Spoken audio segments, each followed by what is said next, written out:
You would think that in a country supposedly run by adults, with a bloated state apparatus and endless surveillance powers, the government will be able to answer one basic question. How many asylum seekers have committed sexual offenses in the UK? Apparently not. Both the Crown Prosecution Service and the Home Office have admitted they don't know. That is not to say the numbers do exist, but collecting them would require manually trawling through thousands of case files. And even then, there's no guarantee the immigration status was ever recorded. It's a staggering admission of incompetence. Or worse, a willful refusal to know. The British public is not stupid. The recent protests and anger in Epping and Nuneaton aren't driven by blind bigotry, but by sheer frustration. People are angry. Angry that strange men from alien cultures are being plumped into their communities. Angry that mothers have to worry about their daughters walking past hotels now used to house men with unknown backgrounds. In Nuneaton, Warwickshire County Council leader George Finch has alleged that 2 men charged in connection with the rape of a 12-year-old girl are asylum seekers.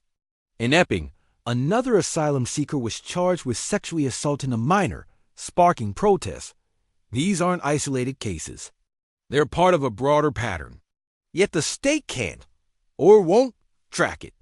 The CPS can tell you that over 13,000 people were convicted of sexual offenses last year, but they can't tell you how many were asylum seekers. That's either gross negligence or a deliberate decision to keep the public in the dark.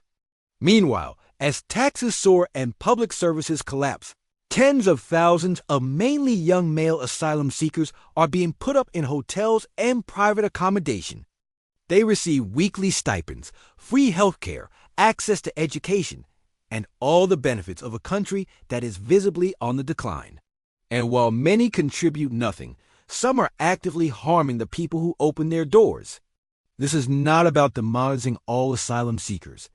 It's about holding people accountable.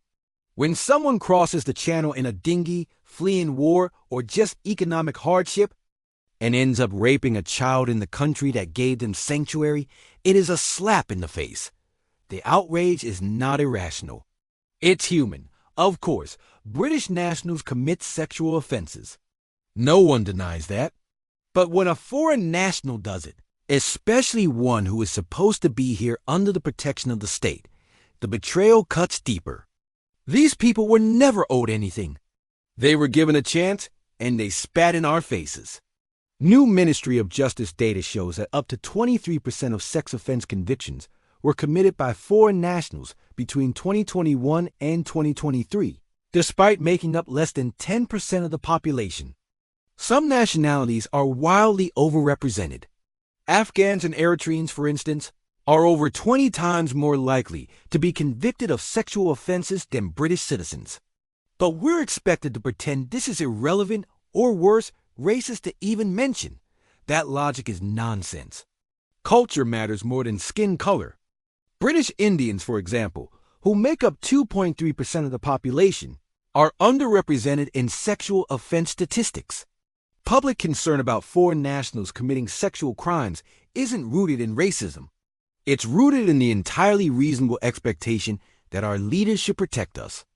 And what does the government offer in response? Yet another insulting solution.